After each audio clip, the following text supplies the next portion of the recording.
Assalamualaikum warahmatullahi wabarakatuh.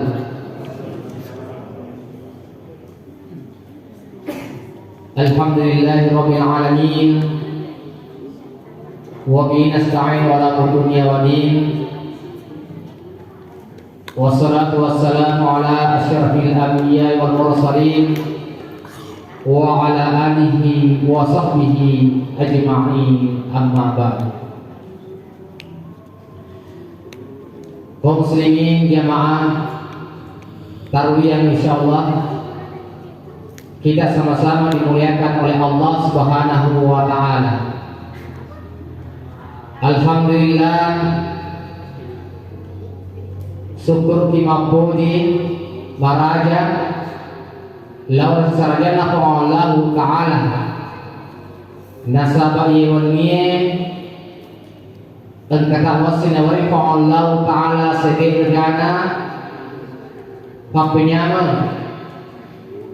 nawarek Allah taala sedekana kenikmatan terutama nawarek Allah taala bisi-bisingan alhamdulillah aja pajampanan umur malampe makotohalo tepe si mata menandungan di dalam hati kita sehingga engkata madepung riong di masjid kita dega dari angkata sangadina melomi runtu yona pemallahu ta'ala insyaallah dareko akan tata riona pemallahu ta'ala sampai insyaallah kalau itu neke dareko riona mi pada tahu insyaallah kalau mato nekia riona pemallahu ta'ala mabina salawat dan lima salam rasulullah kita Muhammad sallallahu alaihi wasallam. Nabi yang kemanca yang kecil melalui di mana terutama di rumah salangnya. Nabi yang kena turun ke Allah Taala rilebon yang dinoe untuk memberikan solusi berbagai permasalahan yang dihadapi umat manusia pada saat itu, terutama masalah akidah, masalah ibadahnya, masalah akhlaknya, sampai pada persoalan muamalah duniawianya. Jamaah yang dirahmati Allah Subhanahu wa taala, insyaallah dalam waktu yang tidak lebih dari 15 menit judul ceramah tadi disampaikan adalah saling memanusiakan. Narik ke pasaugi to sifakatau. Tentu dipaham ada biasa sifakatau. Tentu kita sudah paham semua bahwa itu ada artinya saling menghormati, saling memahami, saling menghargai. Karena sebagai kodrat manusia itu ketahui pasti belum mana dihargai, belum mana dihormati. Semua ingin dipahami. Oleh karena itu perlu kita pada si hargai. Biasa tuh istilah makar pohon boleh tidak ditangi. Nah itu artinya bahwa mereka ingin dihargai, melo yang ditangi. Nah, tidak sehatnya ingin berbuat, karena itu adalah kodrat manusia, fitrahnya ingin semua dihargai. Makanya di dalam Al-Quran itu ada istilah lita'arafu, untuk saling kenal mengenal.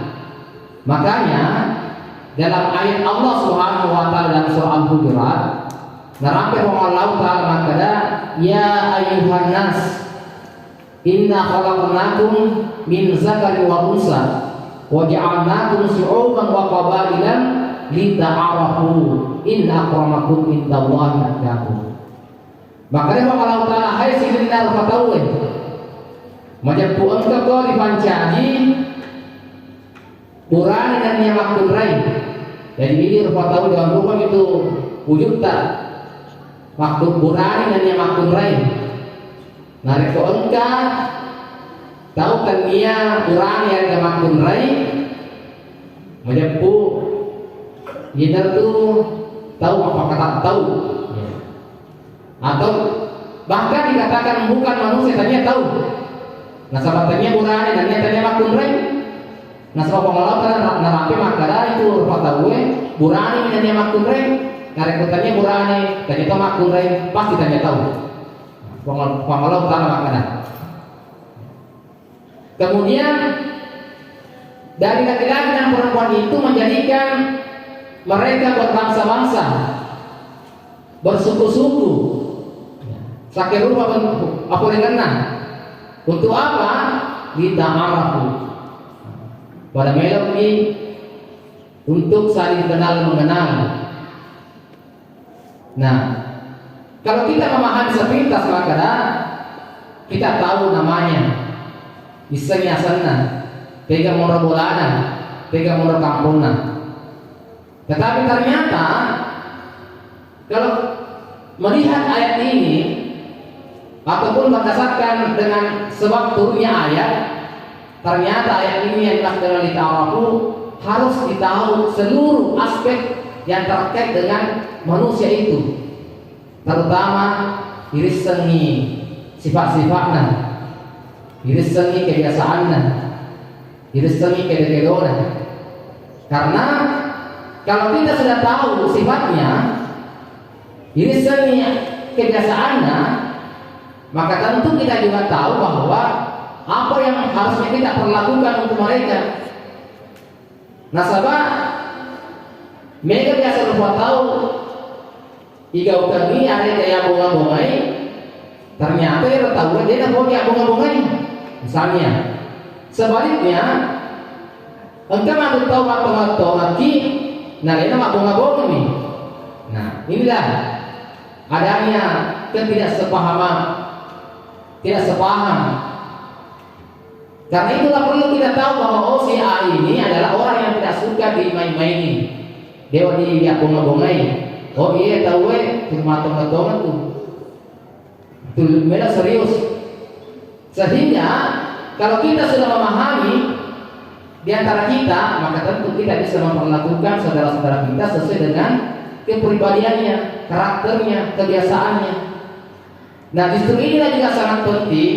Perlu ini tahu mak beli bola, perlu tahu dipaham kebiasaan beli bola, sifat-sifatnya, sampai kedona dan seterusnya, sehingga kita bisa bertetangga dengan baik, terutama menjalin hubungan yang harmonis, saling melengkapi ketika ada kekurangan dan kelebihan ataupun kebutuhan. Nah sebabnya itu bagi boleh keluarga paling dekat, keluarga paling mereka ini. Namun lima mereka tak kori sila serta dari kumabela ini si belaki, tetap mereka bagi bolata. Nah sabah boleh maga-magata, pasti yang pertama yang hampir yang membantu adalah tetangga, orang yang ada di sekitar. Sehingga itulah penting harus menjalin hubungan yang baik dengan sesama orang-orang yang ada di sekitar kita. Makanya makna yang dimaksud dengan saling memanusiakan, atau siapa tahu saling menghargai, sehingga tercipta hubungan yang baik yang harmonis. Alam kecelakaan dan tongkat yang mampu bola untuk disifat-fitkan. Nyota misalnya maktek dari bola anak, dari bola ya, bola sih makan tiga mioye, besar makanan nyota dari bola. Karena itulah tadi tidak ada hubungan yang harmonis. Jamaatan yang dirahmati Allah Subhanahu Wa Taala. Kenapa kita harus saling memanusiakan? Kenapa kita saling menghormati, saling menghargai? Terutama kita menghindari yang namanya mengungkap keburukan-keburukan saudara-saudara kita, karena inilah yang biasa memicu perselisihan di antara kita. Menceritakan cerita ini jana ya gagau-gauna beratar fatau, sehingga cerita-cerita itu selalu bergulir tulis cerita. Akhirnya maka timbullah perasaan yang tidak enak ketika orang yang cerita itu tahu bahwa kita yang cerita dia, maka pasti ada hubungan yang tidak harmonis di antara kita. Kemudian jamaah yang dirahmati Allah Subhanahu wa taala. Ayat ini Al-Hujurat itu didahului oleh ayat 11 dan 12. Kali ini ayat yang saya bacakan ayat 13. Ayat 12 dan ayat 11 dan 12 itu Allah jelaskan di dalamnya terkait masalah kebiasaan atau perilaku manusia yang tidak baik terhadap sesama. Dalam surah Al-Hujurat ayat 11 Allah katakan di situ, ya ayyuhallazina amanu la yaskhar qaumun min qaumin asa an yakunu khairan minhum. Janganlah kamu olok-olok suatu kaum, karena boleh jadi yang kita olok-olok itu lebih baik dibandingkan yang olok-olok. Biasanya memang olok-olok merendahkan dipakaryawi golongan orang lain dibandingkan golongan sama kadang aku biaro. Apa yang guna, gak guna ya. Seakan-akan merendahkan dipakaryawa pada tahun, padahal belum tentu alita makasih. Nah, inilah yang dimaksud dengan Allah bahwa janganlah mengolok-olok, karena boleh jadi yang mengolok-olok itu jauh lebih rendah, jauh lebih hina dibandingkan yang diolok-olok. Dan masih dalam ayat ini juga, janganlah kamu memanggil dengan panggilan atau gelar yang buruk. Jadi itu tuh di yoli pada terpotau, yoli hafalak dan boleh dicu. Ya satu ini pada terpotau enggak hafalak yang ada pemerintah di kota dicu. Ternyata walaupun ini mapa tahu nih, mabisa mau ya roh teman-teman mau diki pemerintah di kota dicu. Padahal makanya bisa dirasa. Bayangkan Rasulullah saja memanggil orang-orang yang dengan panggilan gelar, orang itu ditegur oleh Allah. Karena memang pada saat Nabi itu banyak namanya, sehingga Nabi mengatakan nama itu yang gelarnya saja dia tahu, tidak tahu nama aslinya, sehingga Nabi memanggil dengan panggilan itu. Makanya ada seseorang menyampaikan bahwa ya Rasulullah, orang itu marah, tidak enak, tidak senang untuk memanggil dengan panggilan tersebut, maka Allah menurunkan ayat ini. Nah, itulah sebabnya bahwa kita juga tidak boleh memanggil dengan panggilan yang tidak baik terhadap sesama. Jamaah yang dirahmati Allah Subhanahu wa taala. Itulah sebabnya bahwa kita harus saling menghargai, saling menghormati. Kita tidak boleh menghina suatu kaum, kita tidak boleh mencela, kita tidak boleh menjelek-jelekkan sesama saudara. Justru sebaliknya, kita harus saling menutupi kesalahan aib sesama. Karena menutup aib, menutup kesalahan atau kekurangan orang lain memiliki manfaat yang sangat besar, sebagaimana Rasulullah katakan, "Man satara musliman, satarallahu fid dunya wal akhirah."